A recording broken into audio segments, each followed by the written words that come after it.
Hey, hey.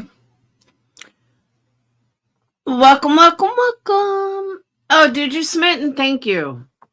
Yeah, I also want to clear up. I'm not doing a fundraiser.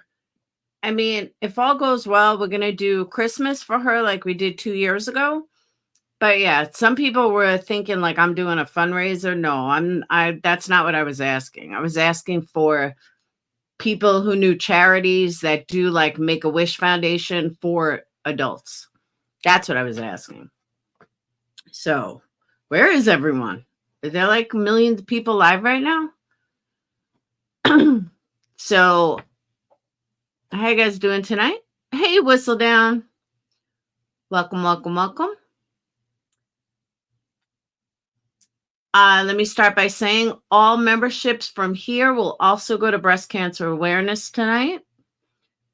I know we have 5, 6, I think 6 from earlier that we need to transfer. So, I mean, we need to donate. So I figured I would do it tonight since I knew I was doing another stream tonight. So here we are. And I'm going to wait a little while because like nobody's here. Not that you guys are nobody. Don't get me wrong. I just don't want to repeat myself again. So I'll give people a few more minutes. Because I don't think I've ever had this low, honestly. So we'll wait. But you guys can donate through Super Chat. You can donate through Cash App, PayPal, Venmo. Most importantly, though, you can buy an amazing candle at energycandles.com. Mad Scientist over here is coming up with lots of different scents that are really good, which aren't even on the website yet. So they will be uploaded on the website as soon as I'm done with this round of candles and I make some other stuff that I've been working on. And yeah, so I'm tired. All right, I guess nobody's coming tonight. All right. Whoop. So what's up, Amber, Colleen, Spitfire, Squirrel, Bonnie, Lori, Forever Trolling, Whistle Down, Rondy Gal, Rock Gem, Cindy B, Connie, Shalma. I think that's it. Let me pull you guys up on YouTube. All right. Now I can see you guys better. All right. Let me... Yeah, I have a caramel popcorn that's ready to go, by the way. If anybody wants to order, I can mail it out tomorrow. I'm trying to think. All right, let me do StreamYard over here for now. Oh. All right. So, a couple of things I want to say first. So, I've been digging into the Karen Reed case. I'm not as prepared tonight as I wanted to be because I had a bunch of candles I had to make. And then I was looking for labels because I get bored with labels every month. So I kind of switch them up. But now I got, now I'm on this kick. I want to find new labels. So I was doing that. Hey, Adrian. So I was doing that too. So I know that there's a lot of people that don't want to believe she's guilty or, you know, don't think she's innocent, don't believe she was framed. Coming with a background of making a murderer, I am all about conspiracy theories when it comes to, you know, why people believe that a motive to set her up couldn't possibly, you know, be right. I'm extremely familiar with how conspiracy theories work. I'm also pretty versed on cover-ups.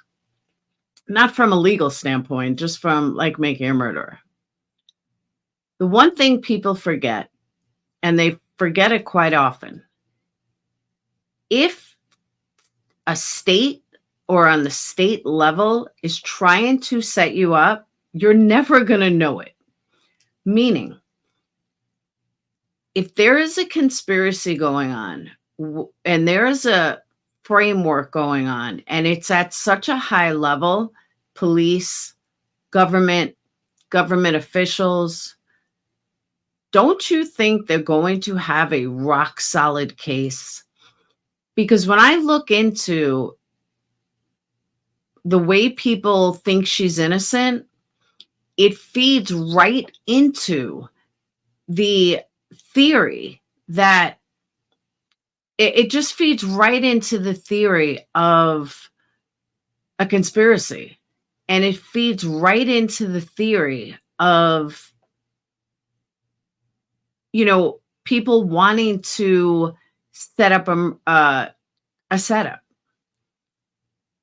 And I really believe a lot of these people that think she's guilty is not basing it on evidence.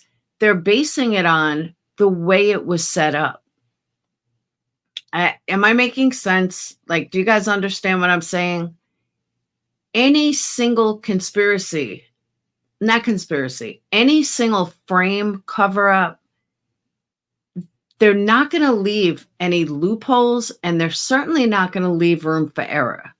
They're going to make the average person, every single triangle is going to go into a triangle.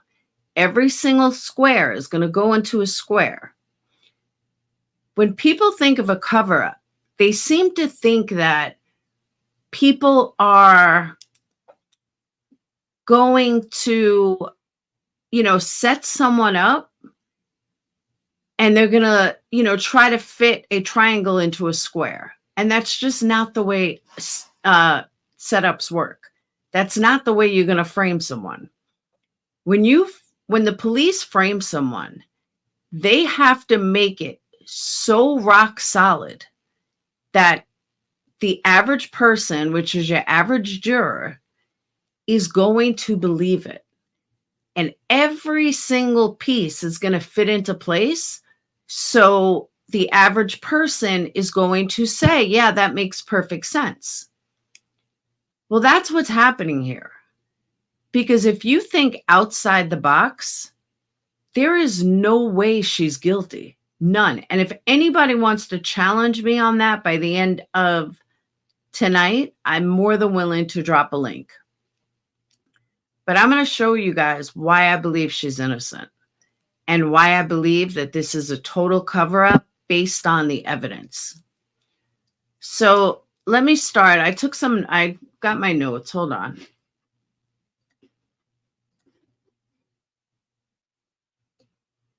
All right. One thing I heard, a lot of people think she looks guilty.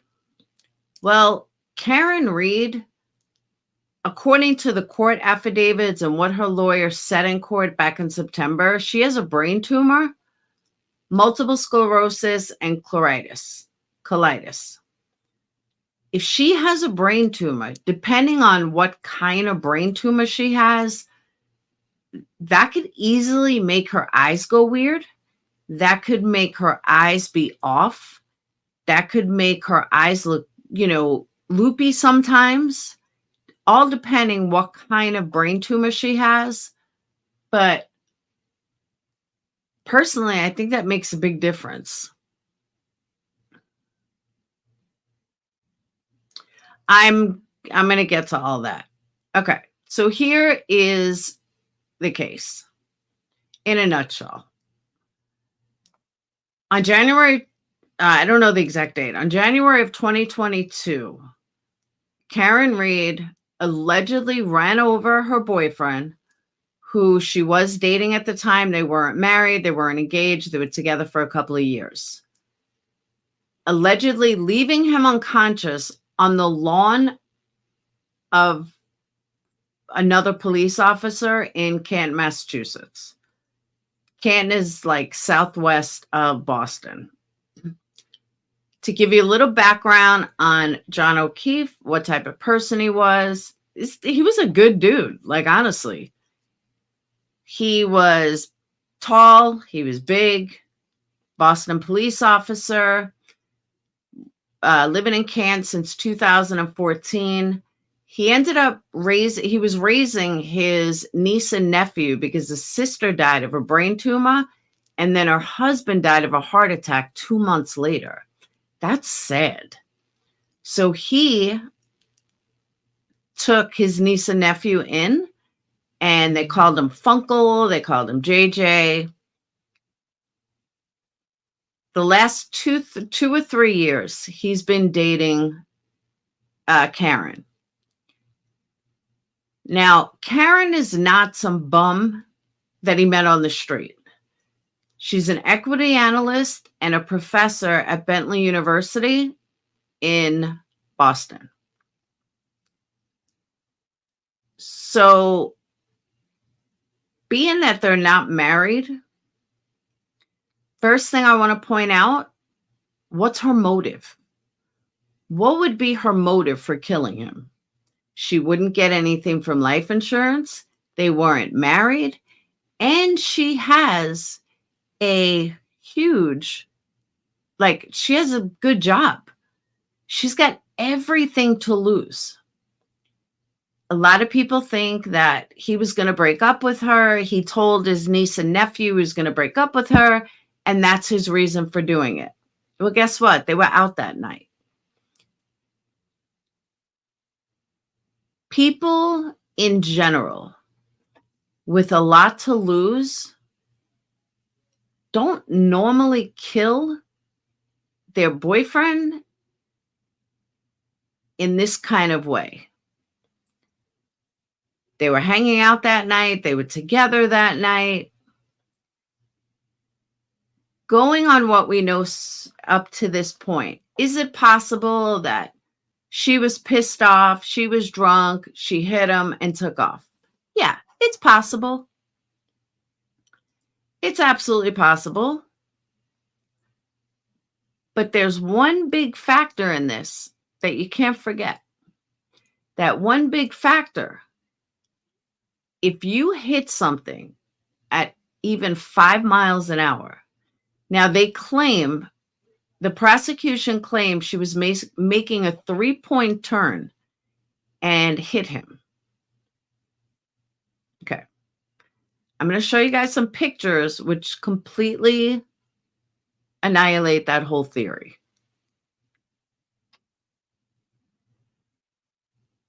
She had 0 damage to the car. 0. He was messed up beyond belief. The car was a Lexus SUV. You cannot tell me that a Lexus SUV could fuck a man up that bad, but yet there's absolutely no damage to the car. None. Now, they claim there was a taillight broken and there were 36 pieces of the taillight found. Now, mind you, those pieces of the taillight did not show up originally. And you see her leaving her car caught on ring cam, the taillight was not broken. So explain to me how she has a taillight that's found in this wreck, but yet when she left in the morning, the following morning after he was dead, her taillight wasn't broken. She broke her taillight the morning of. So explain to me how that happens, that they found the taillight all around hours later, but yet they didn't find all these pieces of the taillight initially. And again, when she left the house, her taillight was not broken. So if anyone can explain to me how that happens, let me know. Denise, since you think she's guilty, tell me how that happens.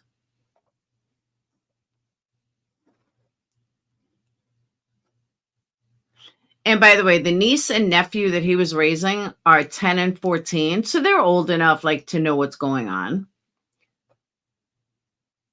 They did have a kind of toxic relationship. Reed told O'Keefe that she hated him in voicemail. She wanted nothing to do with him. He was an asshole. He was this, he was that. Okay, fine. How many people have left voicemails for their significant other saying how much they hated him and everything else? I know I have.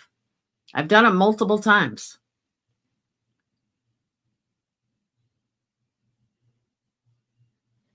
Crashes at 5 miles an hour will cause major damage to most bumpers. 5 miles an hour. If you're doing a 3-point turn, as prosecution has said, at 5 miles an hour, you're going to get damage to a bumper. How is there no damage? That's what I want to know. How are you going to have no damage?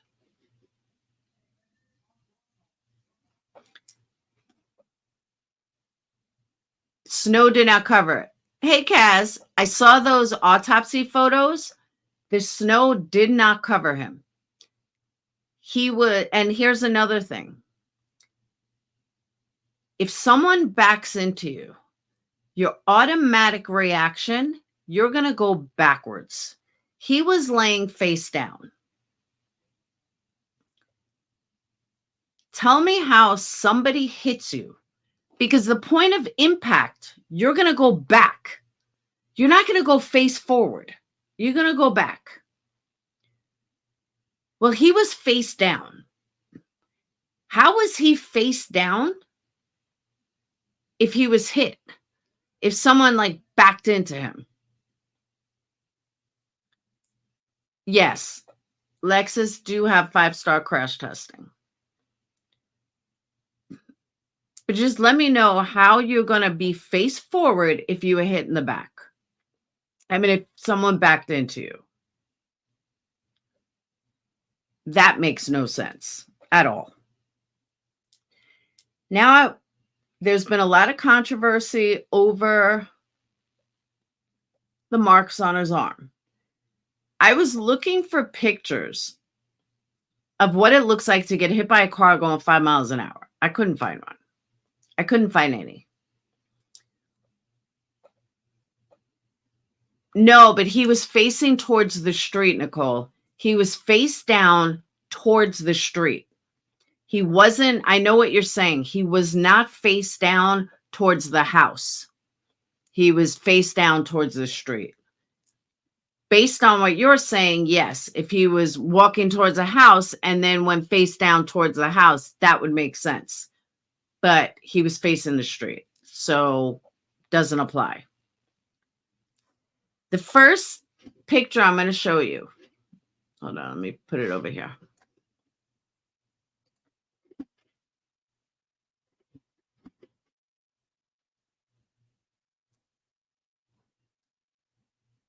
Okay. This is a picture of a random canine attack. Hold on.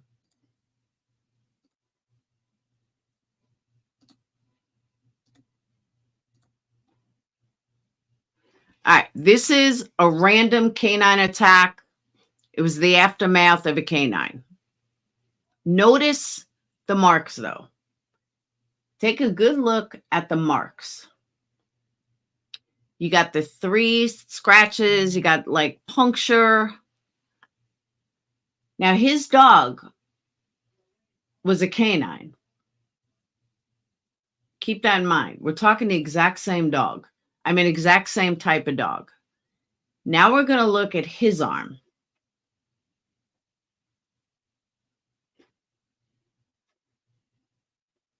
Three. Puncture. Canine. 3. Puncture. John's. Puncture. 3.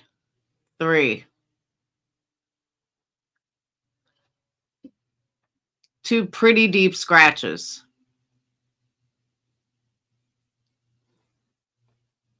This is where the dog theory comes from.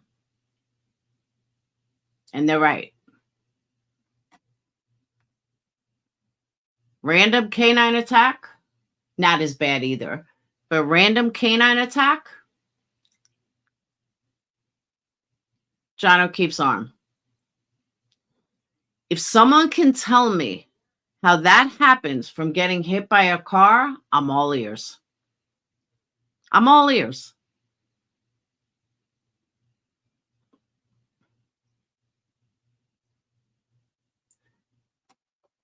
But PR, remember, we're talking a cover up.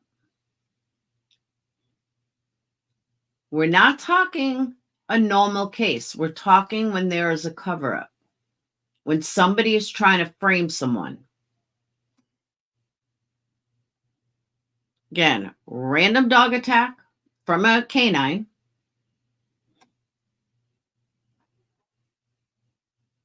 His arm. There is no way that can happen from getting hit by a car unless you were dragged. If you were dragged along the street, like if you got dragged from the car, I totally get it. Totally get it. Nicole, look again. This is an aftermath of a canine attack. That's what a canine attack looks like. This one particular one.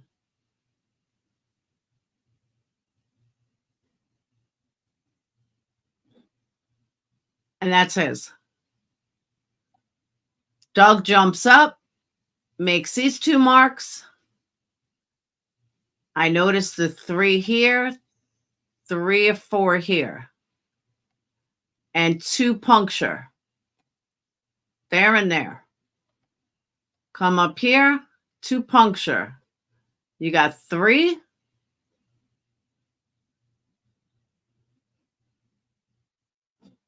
They are very similar.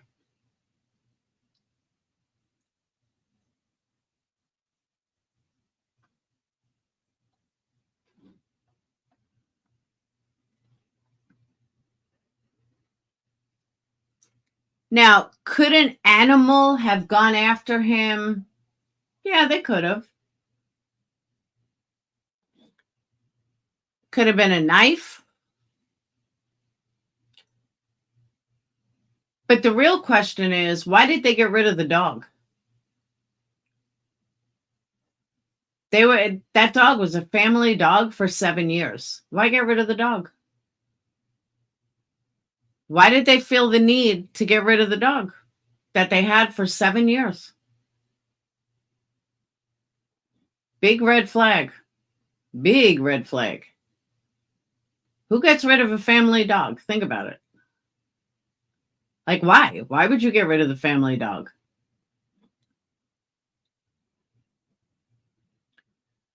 But we're going to get to that after. It could be knife wounds. I don't know what these punctures are, though, but these, I agree, look like knife wounds. But what they're definitely not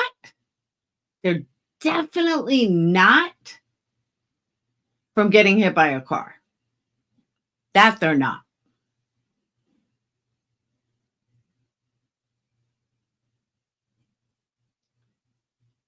And it's pretty swollen right here, which I could tell you firsthand, you stab yourself with a knife, it does swell up. They claim it, but someone, and they had to make the choice to get rid of it. What? They claim it, but someone and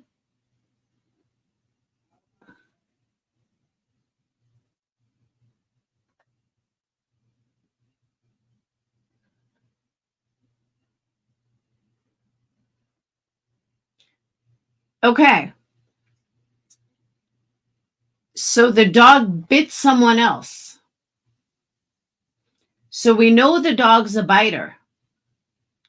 We know the dog is biting people, which makes it 100% that it's a good possibility that this came from a dog bite. Yeah, this definitely didn't happen from a car. There's no doubt about that.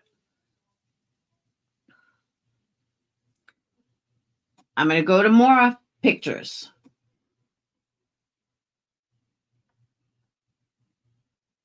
Trigger warning, trigger warning.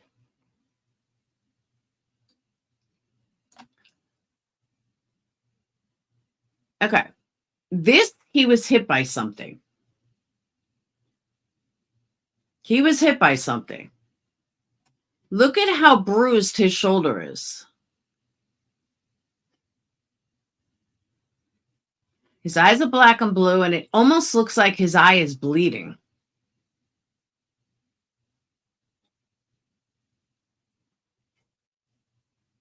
But this, okay, could have hit your head on a rock. All right, maybe. But to me, it almost looked like, and I understand all cuts are different, but that almost looks like somebody's trying to stab him in the head. That, to me, that's what that looks like. Bruising on the hand. Another thing that did not happen from falling.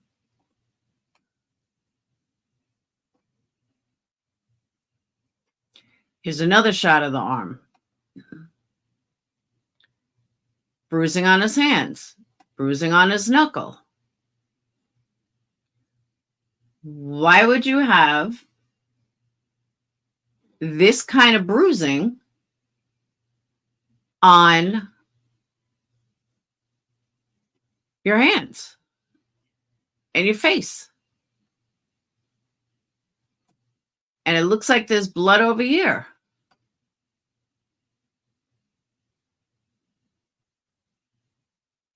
But this legit looks like he was bleeding from his eye.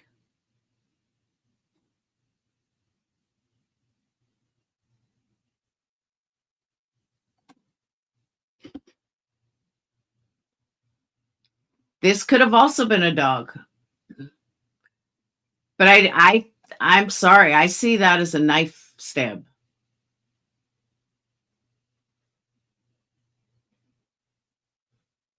Or a really deep dog scratch or something.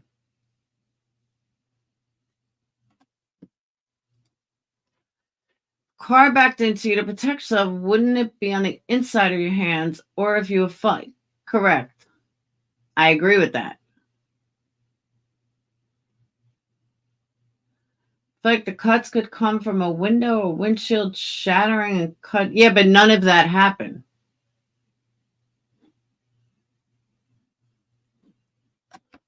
So now, another reason why I believe he's innocent, going into, and I told you guys, tonight I was doing an overview of all the reasons I believe he's innocent. I mean, why I believe she's innocent.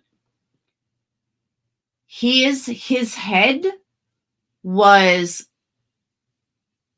bleeding profusely. Like there was so much swelling that I have the report. Let me pull it up. But there was just so much swelling in the brain.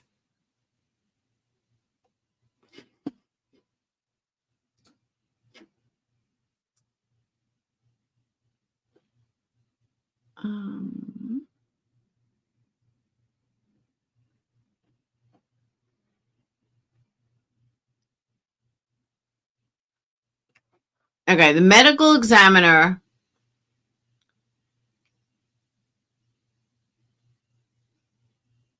all right.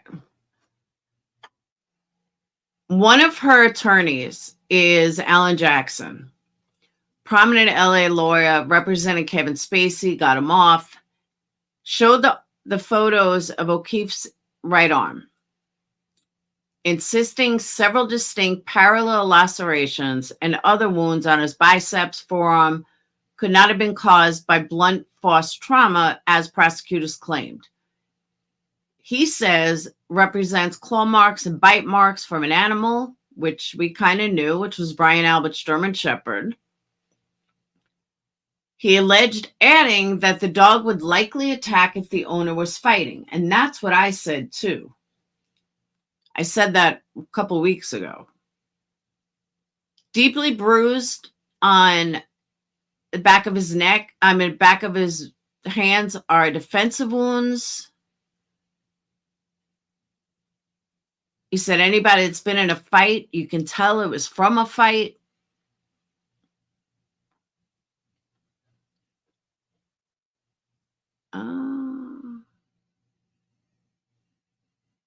All right, it was a 2-inch laceration on the back of the head.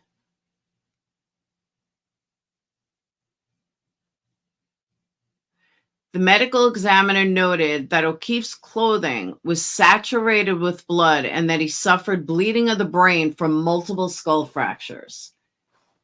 If he was hit that hard that he suffered multiple skull fractures, there would be a fucking dent in the car. There was no dent in the car. Baseball bat is a good theory, but there was no dent in the car.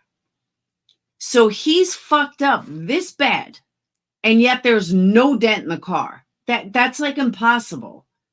Show me where a car is dented, and you might have me thinking differently. But the fact that her car was not dented is the single piece that I can't explain, and you just can't explain. Yes, the homeowner's 18-year-old son was an MMA fighter.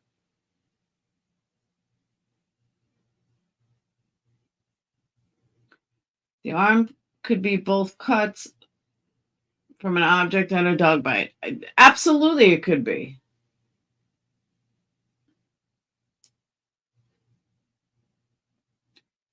Forever trolling.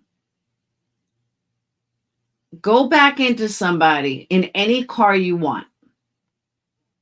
If you go 5 miles an hour, unless you run them over, they're not going to sustain damage like he got from getting hit by a car. It's just not going to happen.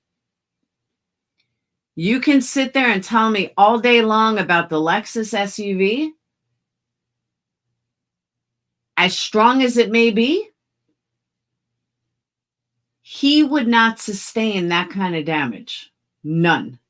Not from getting hit by a car. Denise, honestly, from the picture that I saw, it looked like he was face down. So you could be right. I'm just going on the picture.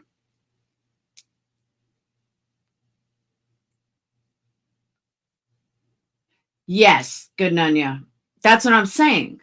There's no, the cover up, the corruption is trying to say that they hit him.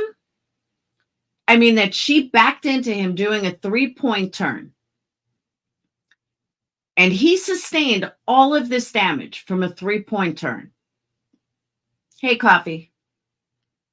He did not sustain this damage from a 3-point turn. Daughter was attacked by St. Bernard. She had over 60 stitches rolled up in a ball, covered her head and her arms. Her dad called me at work, said her arm was hanging by a thread. It wasn't. Ouch. I'm sorry. Threw him on the lawn. He would be face down. Yeah, let me take a look and see if I can find that answer.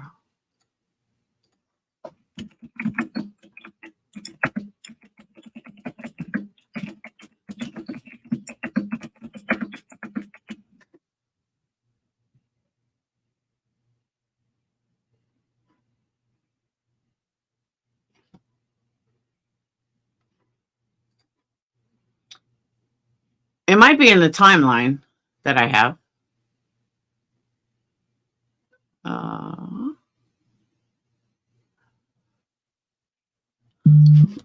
Hold on, let me pull up my timeline. It might be in there. I haven't gone through it.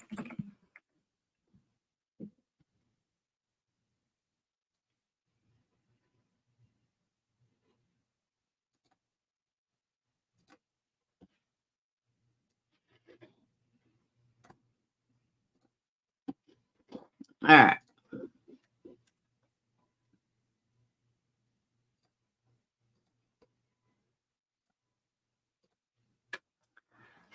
All right.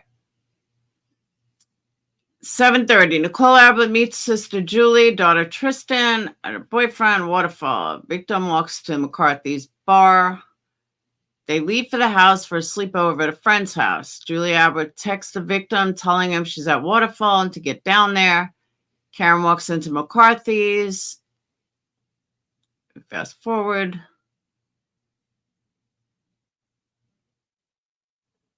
Leave shots. All right. Karen and John leave the Waterfall bar. 11 o'clock, they arrive. Victim's niece goes to sleep.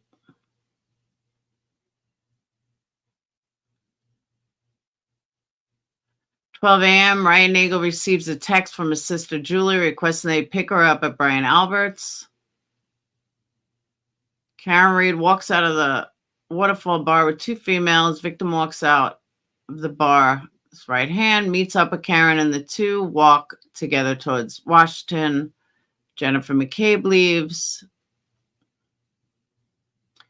Victim texts Jennifer McCabe, where to? Jennifer calls the victim. That was deleted from her phone. Consistent with Karen's, Lexus travels on Washington, continues towards Temple Beth Abraham.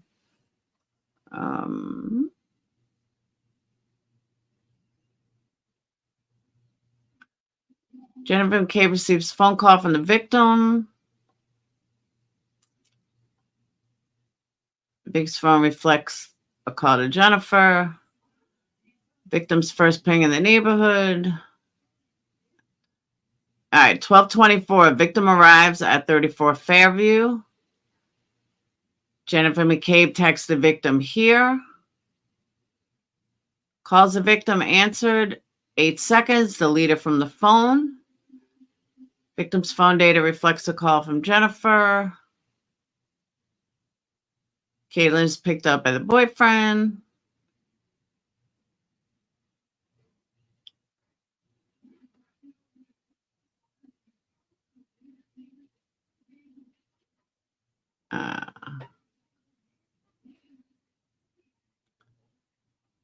Jennifer and Matthew McCabe leave 1:30 in the morning.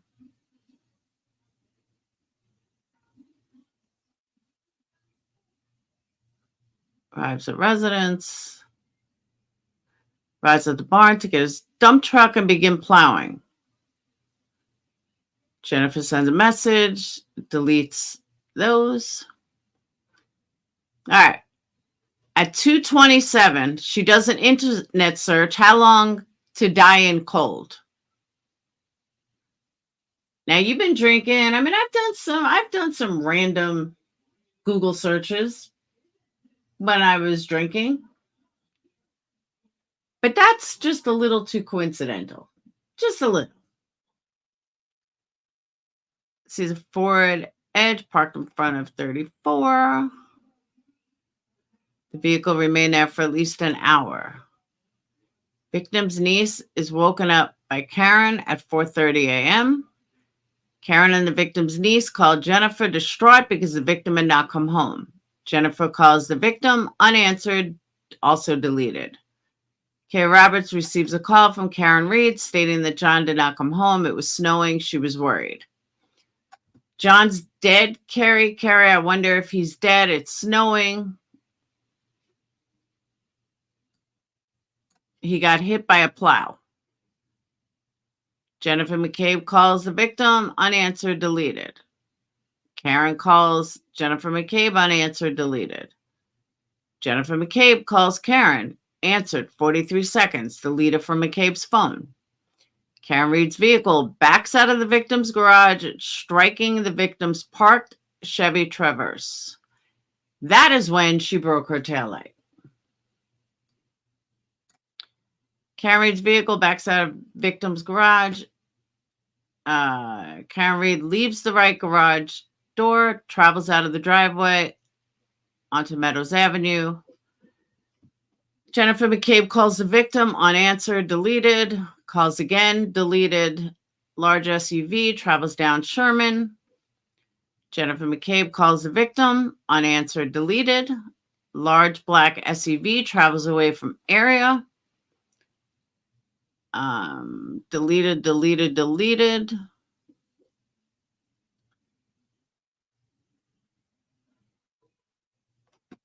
Jennifer McCabe says how long she did an internet search. 6:23 in the morning. How long does it take to digest food? At 6:23, she does another one. How long to die in the cold? She does another internet search at 6:24. How long to die in the cold? Now, if you're curious about the digesting food, I personally believe that the digesting food had to do with seeing how long he was dead. So that's my feeling on why they had about the digesting food.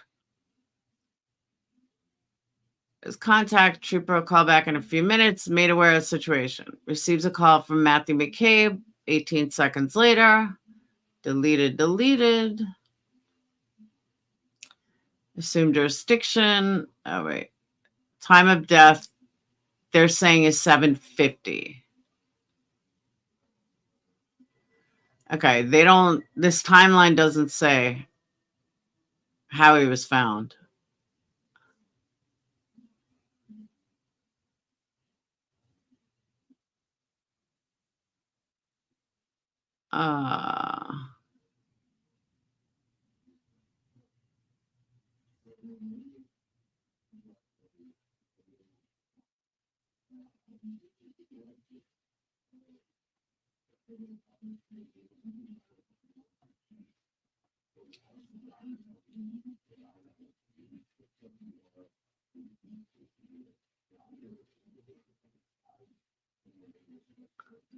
Canada Animal Control Officer writes a quarantine order for Chloe in May after a purported skin-piercing incident. Chloe the German Shepherd is rehomed to Vermont.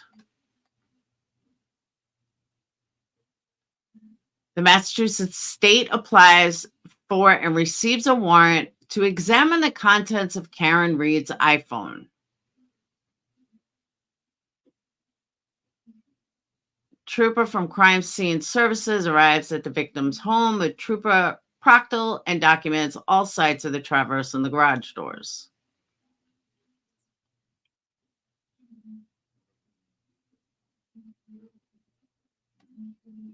Yeah, this didn't tell me about it much.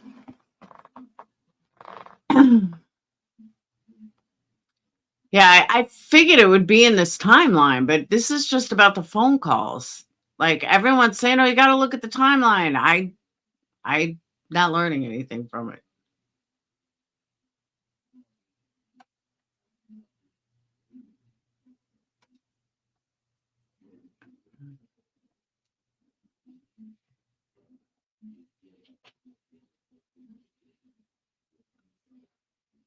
I don't see the relevance in it. But so going back, let me see if I can find it. I thought this timeline was gonna have like big details and stuff. No offense, Lucy Goosey. All right.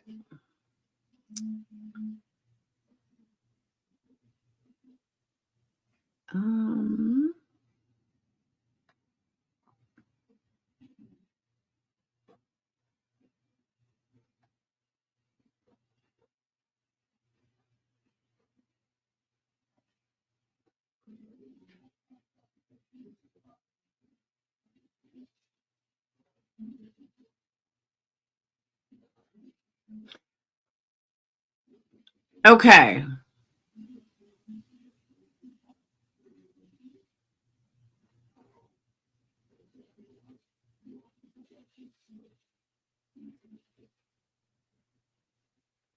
All right, so I'm wrong about the tail light.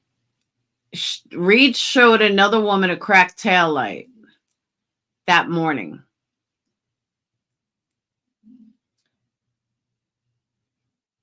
At 6, see that other Luthie's timeline is wrong. Or the news is wrong. One of them is wrong. At 6:04, a 911 call from a woman reporting a man later identified as O'Keefe was found in the snow. First camp police officer to arrive saw 3 women waving him at the front yard near a flagpole and a fire hydrant. 2 of the women were performing CPR on the victim. The officer observed the victim was cold to the touch and was not breathing. Footage from a camera attached to the officer cruiser showed dark blizzard conditions. Canton firefighter responded to the 911 call, said she witnessed Reed telling her friend repeatedly, I hit him, I hit him, I hit him.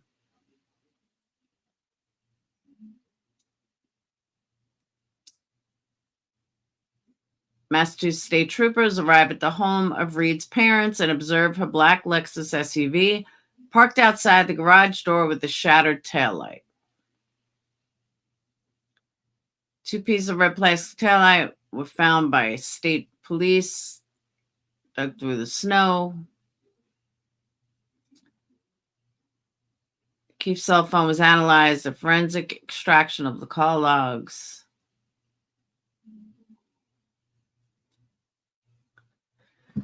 Doctor opinion that the extensive injuries to the head likely rendered Mr. O'Keefe incapacitated. Doctor further opinion that upon viewing Mr. O'Keefe's injuries and her examination of the body, she observed no signs of Mr. O'Keefe being involved in any type of physical altercation or fight. I do not believe that. I absolutely do not believe that. Troopers obtained surveillance video. All right, so here's my other thing. Okay. Think about this for a second. There were people that left the house. Hey, Des, there's people that left the house. They didn't see this guy in the snow or all the blood. I mean, if you look at the photos, there's blood everywhere. So these people claim they left the house but never saw him. Never saw him. Come on. This tow truck driver just casually never saw him. I don't believe that. I just don't believe that.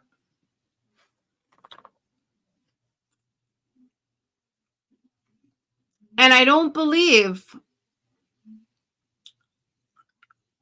that you can hit someone that lightly and get all those damages. I can't see those injuries coming from someone doing a 3-point turn and hitting you.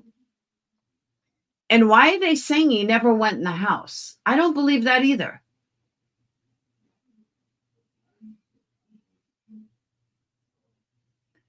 His body would have had to be sideways like a bumper is, and I think marks would have continued onto his body too. I agree with that as well.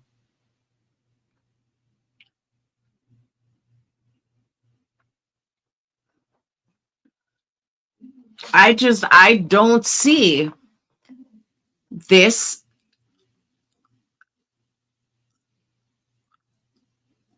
being possible. I just don't.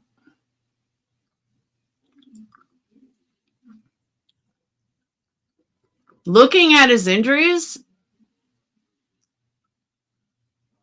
I just don't see how that could happen.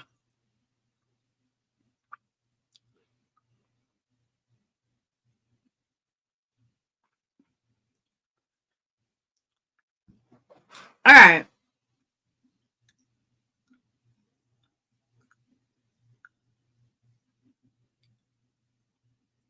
All right. Her car also had backup on it. Like, backup alert. So if they had backup alert, had she not know, she hit him.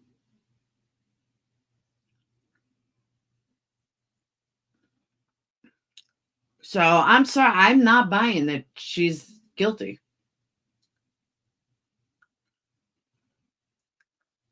And he was a tall guy. You know, could it be that he happened to hit his head on a rock at that exact time? Yeah, but there would be bruising around that.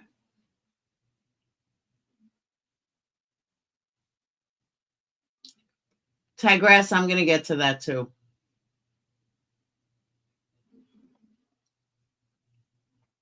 But it doesn't make sense. So without doing a total deep dive, because I knew I only had like an hour or two because I got to get back to candles. But I wanted to give you guys a, bullet points of why I 100% believe that she's innocent. And it's not based on anything with Turtle Boy. Looking at it logically, looking at it from the point of view that I'm seeing it at,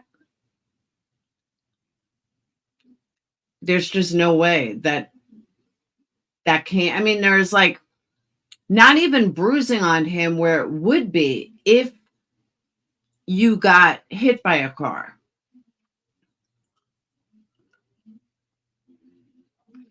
She was probably frantic, Lulu, but they tested it and it came back that it was working fine.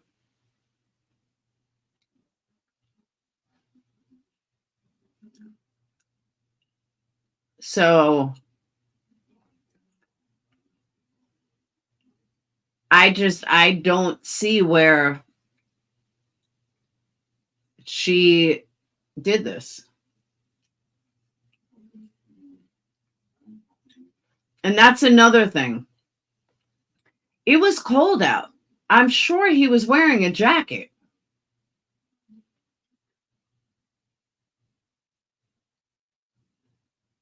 So you would be protected. If he was hit by a car, why couldn't he get up? Oh, I know, because he had such substantial injuries to his head. You wouldn't get that. You just wouldn't get that from an immediate 5-mile-an-hour hit. And I also don't believe that a taillight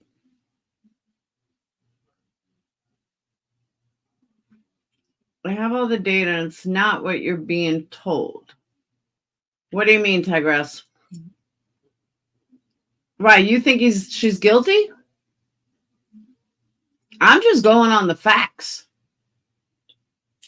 I don't watch Turtle Boy. He annoys me. He reminds me too much of Jim Terry.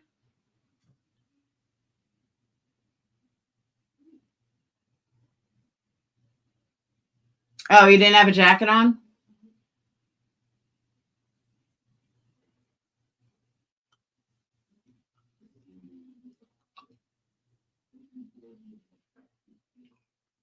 All right.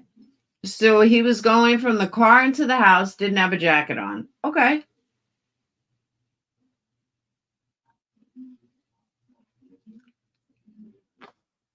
I believe that it's a definite cover-up.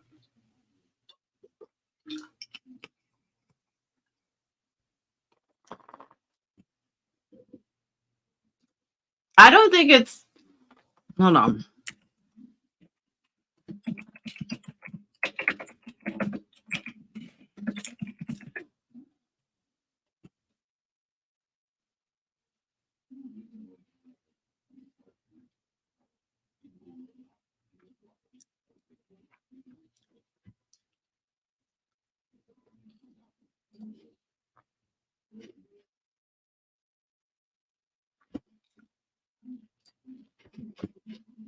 Hang on. Hey, Candy.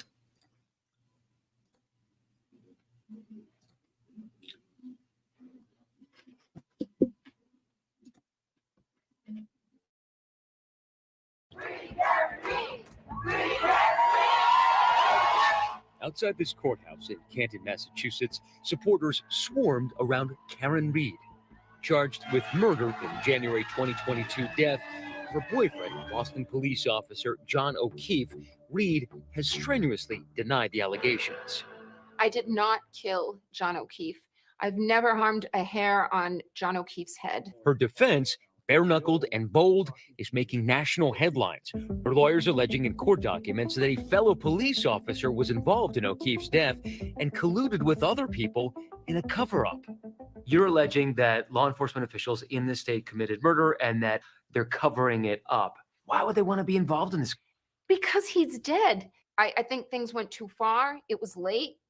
There was alcohol involved, but they're all family. And there's many of them involved. After posting bail, Reed has spent much of the past 18 months in and out of. All right. I have to stop it for what's it called? For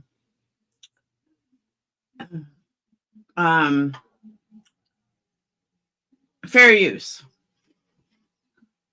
Court awaiting a trial date. And me and my family and my attorneys and my team have marshaled every resource to get to the truth. It just feels like no one else wants it. Prosecutors allege that Reed hit O'Keefe with her car after getting into an argument earlier in the day, leaving him to die in the middle of a snowstorm in January 2022. But Reed says she had no reason to harm her boyfriend. I would call him the patron saint of Canton. He was just very selfless, frugal, and I think you'd be hard-pressed to find anyone that didn't care for John. The couple first dated in their 20s and reconnected more than a decade later in the middle of the pandemic. So how did you meet up again? He had reached out. Now, I haven't seen this before, but that was my feeling too, that this guy was just like a good dude. He really was like one of those good guys, honest cop. And that's another thing I thought of. Were they involved in some shady shit and he was going to out them? Were they involved in some underlying police corruption that had nothing to do with him and he was going to out them? See, Denise, I don't know why you think that. I'm not seeing any evidence of that, honestly. To me on Facebook and he said, "Hey, blast from the past, how's things?" And when I saw his picture, his profile picture was with several young children, and then it triggered my memory that his sister and his sister's husband had passed away. And he told me, "Yeah, I have the kids now." I admired that. I thought that was amazing. Soon, Reed says she became part of the family, often sleeping over at O'Keefe's house and helping take care of the kids. He would go to work and I would stay with his niece and nephew. All of the breaks that the kids had, we did something. But their relationship also had its struggles. Reed says O'Keefe had been relying more on her to take care of the kids and that he criticized some of the decisions she made with them. We had an argument on New Year's Eve. We were away on vacation and he became incoherently drunk. And I ended up ringing in the new year with his niece and nephew. John didn't come back to our room till after 3 a.m. So that was rough. I felt very much taken advantage. Okay, normal cop move. I've seen lots of cops do that. Of. He apologized profusely for what happened on New Year's Eve. And he said, "If you can't get over it, then you need to spend some time at yours. I can't keep apologizing. I don't want to keep rehashing this." A few weeks later, they were invited to meet up with some friends at the Waterfall Bar in Canton. And there, they ran into Brian Albert, a fellow Boston police officer who Reed says O'Keefe looked up to. Albert had led the city's gang unit before commanding the Fugitive Apprehension Team. It was the elite squad responsible for taking down some of the city's most dangerous criminals and featured in the 2013 TNT show, Boston's Finest. 1 minute we're walking around, everything's fine, and then 1 minute it's not fine. Both times I met Brian Albert, he seemed like the type of person that you'd be surprised he's out socially because he doesn't seem like he ever wants to be there. But at the bar, Reed says there was an invitation to continue hanging out at Albert's home. I said, "Can we make sure we're welcome here?" Nobody extended the. But Denise, she's not doing that. That's not her doing. She's just having her case. You're blaming her for what like other people are doing. If Turtle Boy wasn't on this case, this would not be as big as it is. The invite to me. I didn't hear the invite extended to you. They drive to the Alberts' house. What happens next is disputed. So I pull at the foot of the driveway. It's snowing. John has no coat on. It's windy. So I drop him off. He goes up the driveway and approaches the side door. And as I see him approach the door, I look down at my phone. Reed says after about 10 minutes of waiting in her car, she became irritated that O'Keefe still hadn't gotten in touch with her, and she drove back to his home where she continued calling him before, she says, she fell asleep around 1:30 in the morning. She then says she woke up before 5 a.m. He still wasn't home. She then started canvassing the neighborhood. Just going to drive around in the 2 square miles that we spent the preceding night. After 20 minutes of unsuccessful searching, she called John's friend, Carrie Roberts, and Jennifer McCabe, Brian Albert's sister-in-law, who was also at his house the night before. The 3 women together now headed to Albert's home. How soon was it when you pulled in there that you saw John's body? Immediately. And what struck me when I saw him was his mouth was open a little bit and his eyes were shut and he had spots of blood in different areas on his face. O'Keefe was taken to the hospital and pronounced dead. He died from blunt force trauma and hypothermia. And it wasn't long before Reed became the #1 suspect. Authorities say they had noticed a cracked taillight after they seized her car. I had told both Jen and Carrie that I cracked my taillight. I said, I just hit my car on top of everything, but I didn't look at the damage. And both women said, it's cracked. It's cracked. Calm down. You cracked your taillight. You're okay. Let's go look for John. But according to police statements, Jennifer McCabe told authorities that while they were looking for O'Keefe, Reed stated, "Could I have hit him? Did I hit him?" And when O'Keefe's body was discovered, first responders who arrived on the scene say they overheard Reed make other statements. Firefighter said that you said, I hit him, I hit him, I hit him. I said, I hit him. It was preceded by a did and proceeded by a question mark. What I thought could have happened was that did I incapacitate him unwittingly somehow, and then in his drunkenness passed out? When you walked out of the bar, how many drinks had you? And that makes perfect sense. Perfect sense. Absolute perfect sense. had? I had probably about 4. The Commonwealth says that you had 9 drinks that night. That's what the prosecution says. I don't believe they're saying I wasn't in my right mind. Well, they were saying you were intoxicated. Is it possible that you might have hit him unwittingly in your admittedly very large SUV? No, not. No, I'm not. I saw Crystal. I'm not. That's what fair use is for. Possible. 3 days after O'Keefe was found dead, investigators arrested Reed for manslaughter. She was eventually indicted on second-degree murder. Investigators reported they found fragments of broken glass on the rear bumper on Reed's vehicle. Okay, fragments of broken glass. Well, she didn't have any broken glass. There was no broken glass. So where did they get fragments of broken glass from? And that a broken cocktail glass was found by what appeared to be patches of blood near O'Keefe's body. The victim, Mr. O'Keefe, is last observed on surveillance video with a cocktail glass in his right hand. Same arm that's injured, the same type of glass that is then recovered from the bumper of the defendant's car. In court documents, the prosecution also claims that Reed's blood alcohol level could have been between 0.13 and 0.29%, above the legal limit of 0.08. In addition, they say pieces of Reed's taillight were found on the scene the day O'Keefe's body was discovered. More fragments of that taillight were found the following week, according to Canton police reports, after the snow melted, which revealed more at the scene.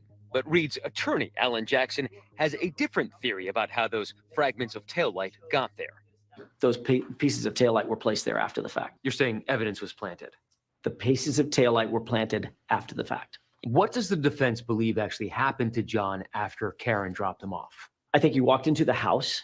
I think he was confronted, was likely brought down to the basement. I think that confrontation got physical and he was beaten. He was beaten to a point of unconsciousness. Jackson argues that the autopsy photos of O'Keefe support his theory.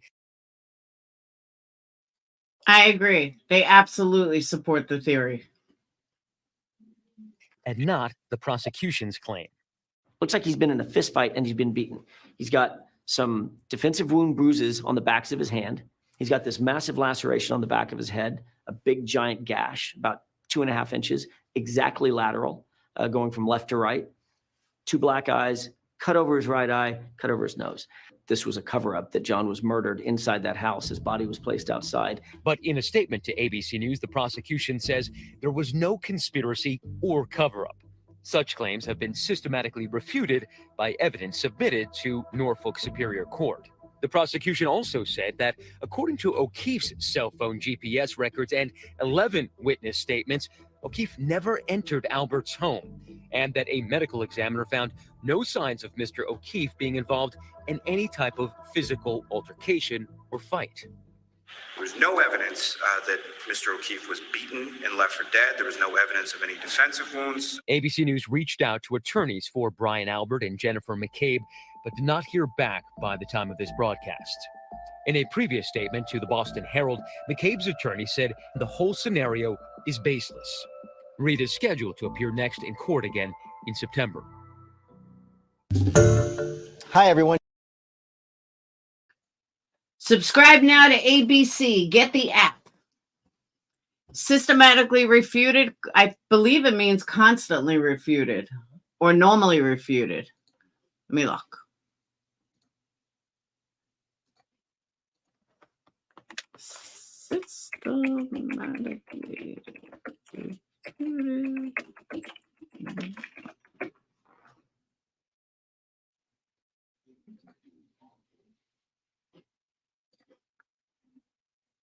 All right. Systematically means organized plan. Systematically refuted.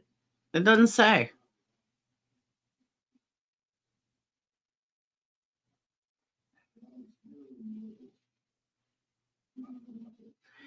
That it's in. The only thing I could come up with, systematically refuted means that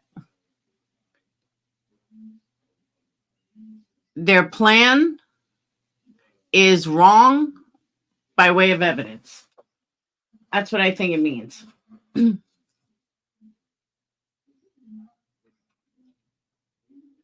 That's my guess.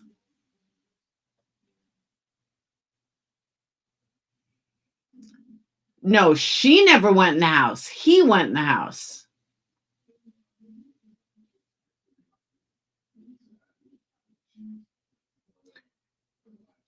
Yeah, there was no search of the house. And why did Jennifer remove all her messages? Why would you remove your messages? You're trying to find out if somebody is dead and how they died. Why would you remove your messages?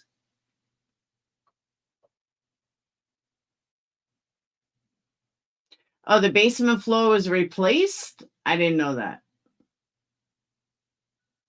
When was the basement floor replaced? That was in court documents?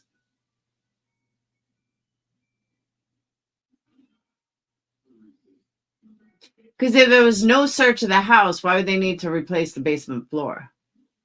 Well, that remains to be seen, Sly Angel. They got rid of the family dog allegedly because he bit someone.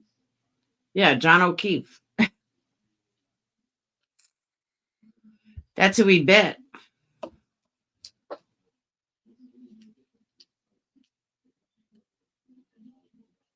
Now, remember, for those of you that think that he's guilty, that she's guilty, remember what I said earlier. In a cover-up, they are going to make sure that you think they're guilty. They're going to make sure that every I is dotted, every T is crossed. And if this wasn't the police, we wouldn't even be sitting here. If this wasn't a cop on cop, and I'll be honest with you, as much as I don't like Turtle Boy, if I turn up dead, I want him. I'm sorry, not if I turn up dead. If I turn up in jail and need somebody to be on my side, I'm hiring him.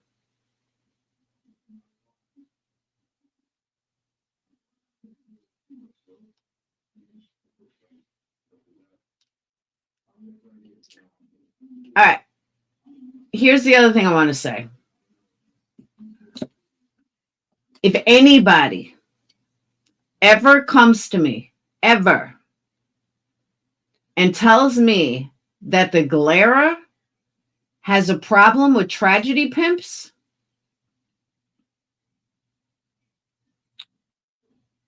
and that he says anything about a tragedy pimp, I'm going to laugh in your face. Because he is supporting the biggest tragedy pimp out there. And he is in love with him. Like, literally wants to be his boyfriend. Oh, absolutely. If I was in jail, I want Turtle Boy on my team. I'd be like, Turtle Boy, I'm innocent. But I can't list her. It gives me a headache. But what I really want to say about that situation, and that's why I did this live tonight, everybody's losing focus on why we're discussing it. This whole thing has now turned into Turtle Boy's case around the community. And yeah, the wedding's off. And it sickens me that everyone, even Turtle Boy tonight, was talking about Turtle Boy. If I'm wrong, I'll gladly buy candles to give away. All right. You know what I'm saying, though? Like, even Turtle Boy tonight was only talking about Turtle Boy. Let's not lose focus of the case. Let's not lose focus of why Turtle Boy is here. Oh, he's absolutely not hiding it. I agree with you. But I feel like that's getting lost around the YouTube streets. Everybody's talking about Turtle Boy. I don't want to talk about Turtle Boy. Turtle Boy is a great advocate for Karen Reed. He's gotten a lot of eyes on this case. He is crazy, and that's his thing. I mean, if not for Turtle Boy, none of us would have probably heard about it. So I got no problem with Turtle Boy per se. I got a problem with the Galera. Hey, Mark, I got a problem with all these people that, you know, like, thank you, Peggy. Everyone that likes Turtle Boy, which is fine. Like I said, he could fucking advocate to me. He could advocate for me if I ever go to jail. But I just don't want people to lose focus of the case. We're not here for Turtle Boy. We're here for Karen Reed, whether you believe she's innocent or guilty. But as I said, I gave you guys all the reasons why I believe she's guilty. I mean, I'm sorry, why I believe she's innocent.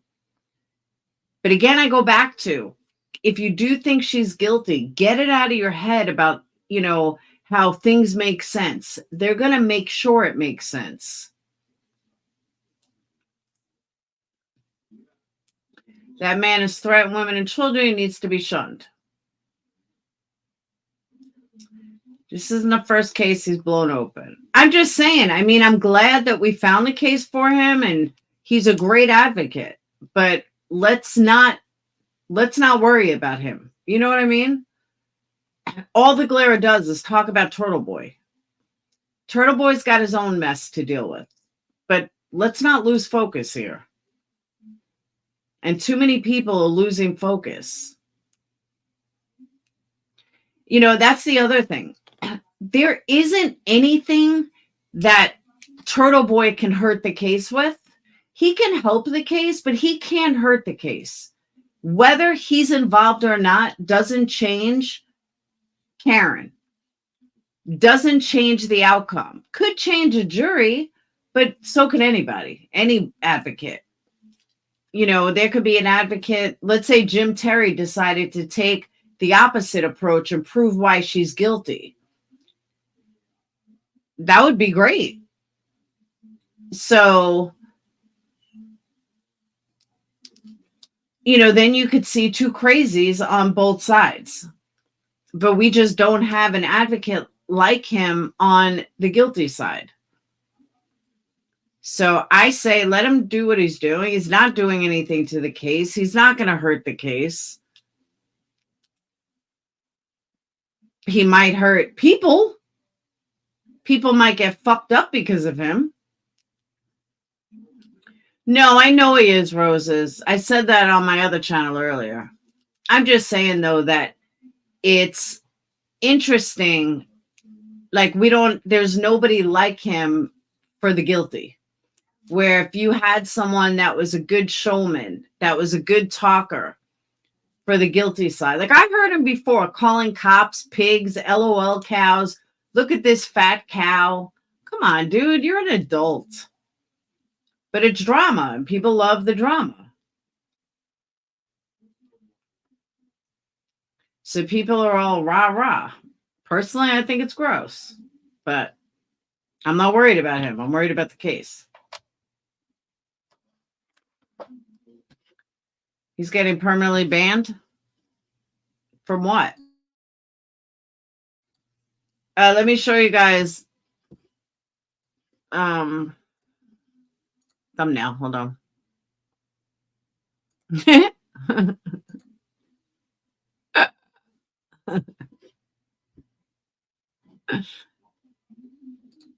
Good one, Forever.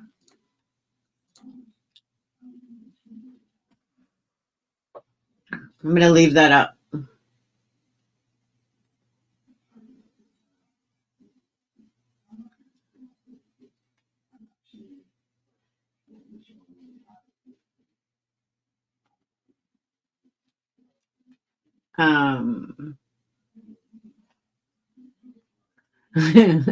Forever Trolling makes the best ones. What evil am I got in Forever Trolling?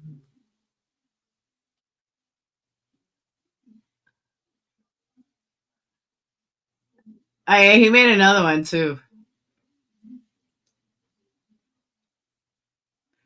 I'm going to use this though.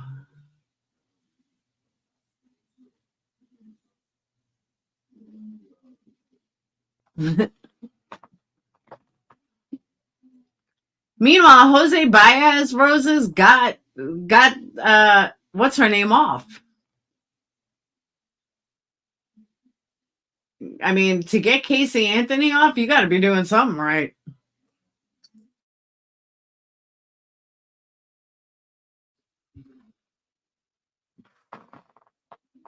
The word is he's getting banned on YouTube permanently. Really? I don't think anyone would know that. But then there's Facebook. Then there's other places. Well, thank you, Peggy. Totally changed my mind in this case. TB is a carnival barker. She did it. Do your research. I see. I disagree. What makes you think she did it? Where's the proof? I gave my theories tonight on why I believe she's innocent. Has nothing to do with Turtle Boy. Oh, a no-name lawyer. Yeah, that's true. They can't prove she was that impaired, though.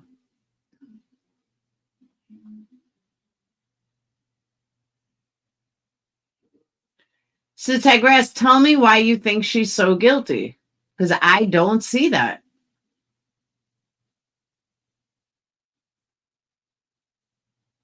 You would not get those kind of marks. And just, let's say it was a broken taillight. Even with a broken taillight, you wouldn't get that much damage for him.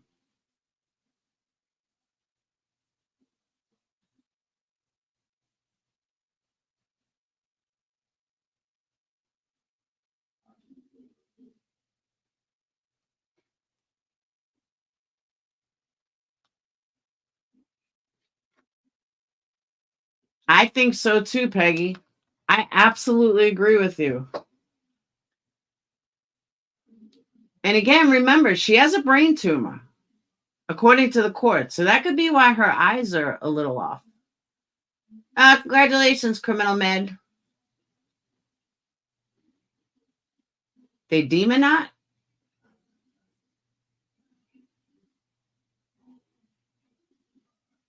There's just no proof.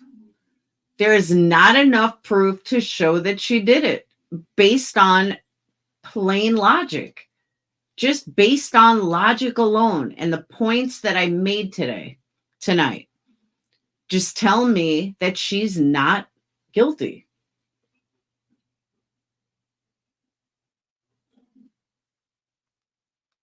That's true too, Roses.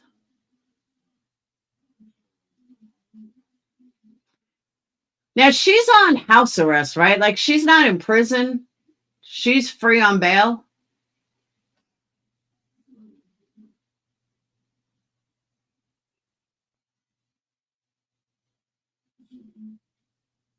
Pretty sure she's free.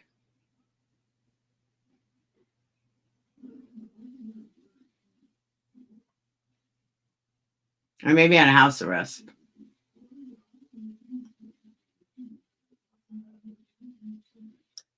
But again, if they were married and there was a money motive or there's no motive. Yeah, she got that attorney because of Turtle Boy. Because I'm pretty sure Turtle Boy has raised enough, like promoting her, and they got like $150,000 or something raised for her attorney's fees.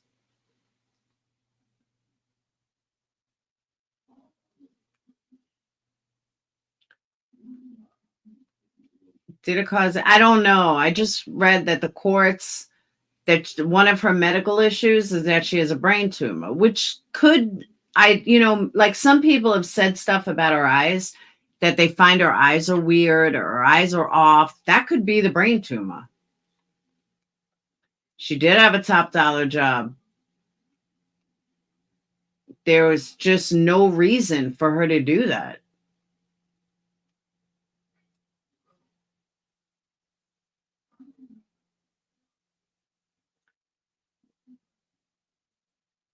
Why'd they kill him? I don't know.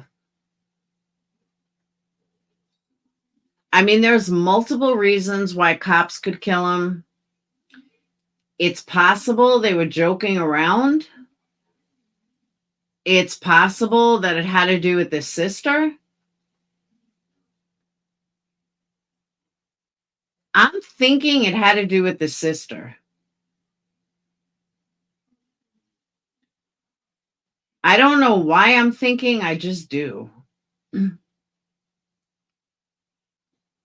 No, you're right, Forever Trolling. And I agree with you.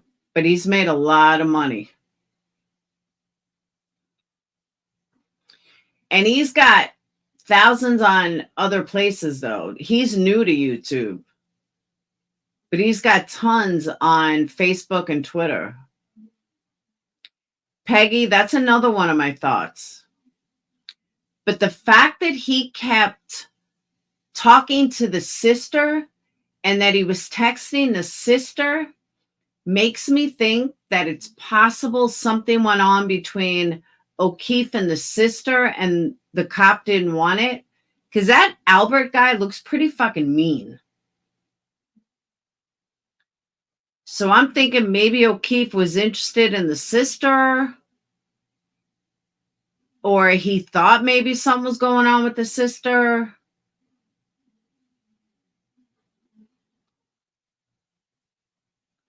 I don't know, just the thought that I had. She's out on bail. That's what I thought. why the sister removed the text. Could it have been that they were drunk and what started out as friendly joking around, escalated because they were drunk, and then the dog got involved and the dog attacked. And then John got mad, threw him out of the house. Brian got mad, threw him out of the house. And that's when Jen had stated, he never came in the house. I agree.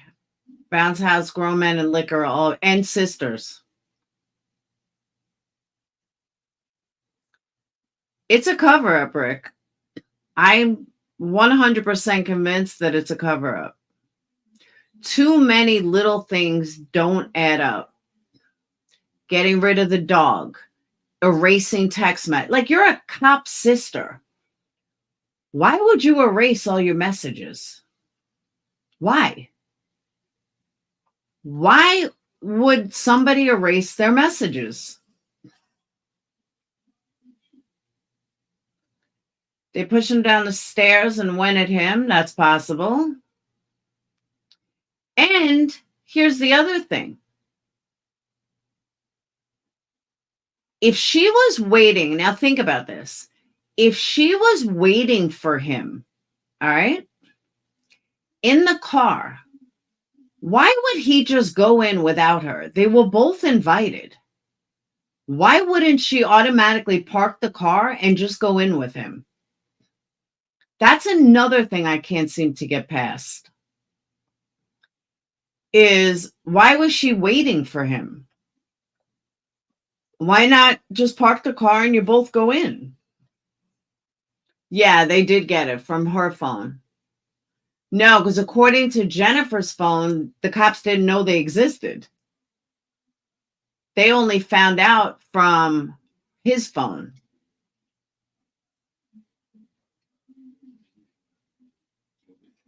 Desiree, I didn't even know about the case 6 months ago.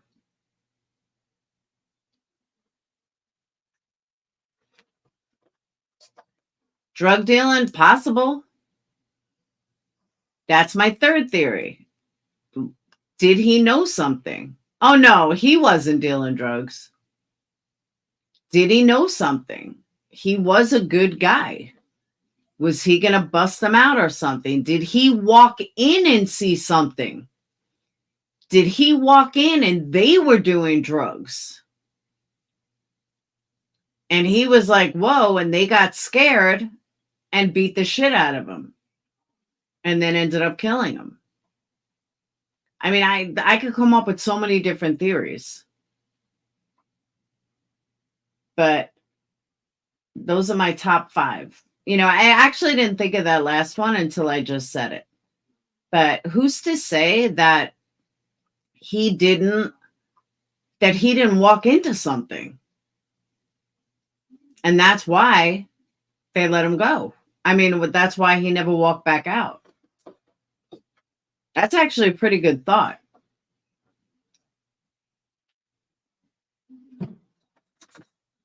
And who knows what he walked in on? Maybe he walked in and they were raping someone. Who knows? But why all these other couples were there and she didn't get out of the car with him is odd. He would have taken his coat, but he decided not to take his coat and he went in the house. It just doesn't make sense.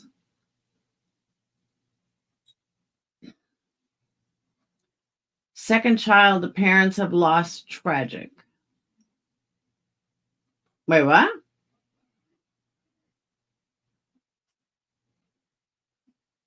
Oh, yeah, both kids.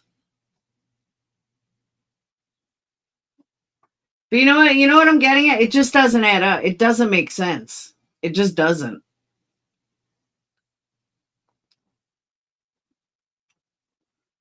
I feel bad for his niece and nephew, his parents.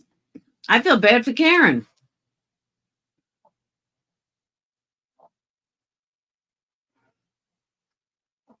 But I'm going to end this now. because I've been on an hour and a half. Yes, John adopted his niece and nephew. Movie on Netflix, Trial 4. Oh, that's what they were talking about. I was wondering what that Trial 4 was. Because that was like the only 5 minutes I ever watched of Turtle Boy. Because they were talking about making a murderer. And he talked about this Trial 4. And I even asked Letha. I was like, have you ever heard of this Trial 4? She's like, no. I said, neither have I.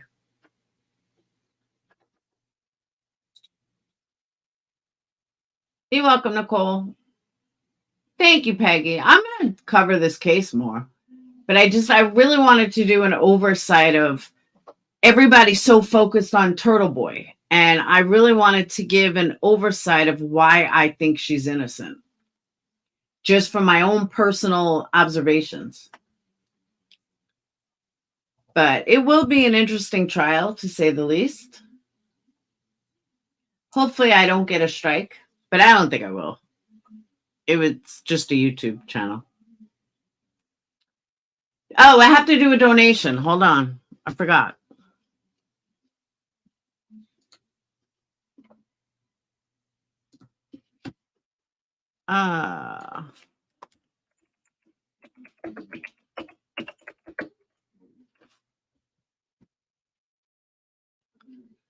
Breast cancer. All right. I thought the Mayo Clinic maybe takes donations, but they don't. Cancer.org. American Cancer Society. Breast cancer.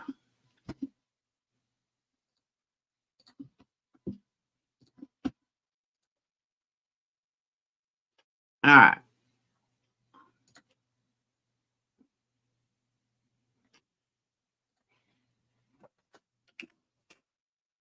So what are we at? 250. It's 6. I was doing even 20.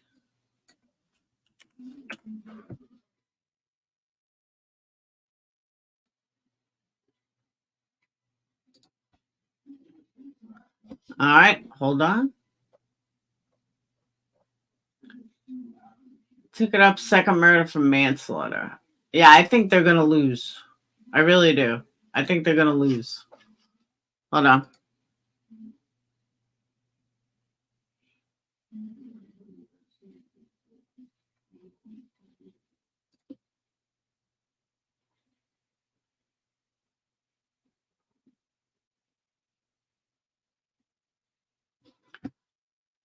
Oh, that was easy.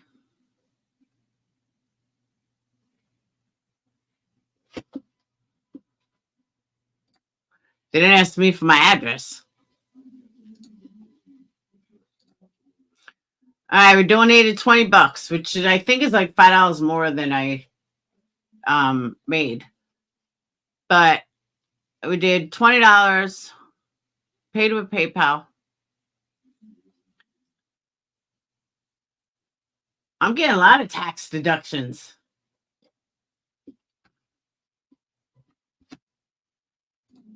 All right. So memberships have been donated. Nah, actually, I think 20 is right. Maybe I'm like off by 1. But that brings our grand total to $340. And we are a little over halfway through the month. $340. That's pretty good. We are awesome, community. But we still need more candles, which I have to go make. I just got to find labels. It is good, right? 340. I think it's like 343 or something. Because we were at 320. Yeah, 340 something. Oh, we do good.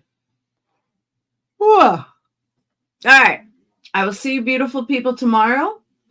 Have a fantastic night. And I'm going to make some candles. I'll see you guys later. Peace.